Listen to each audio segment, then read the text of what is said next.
வாழ்க்கைக்கு முக்கியமான சத்தியம் ஒண்ணு சொல்ல போறேன். எங்களுக்கு நல்லது நடந்த முக்கிய சம்பவமே.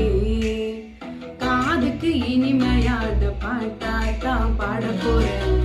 மனசில் பட்டாம்பூச்சியே யாரும் நினையாத எங்கள மனசில் வச்சாரே. அழகா நெஞ்சில தூக்கி வச்சாரே. சிலுவையில் எங்கள நினைச்சு பார்த்தாரே. அதோட எங்கள வாழ வச்சாரே.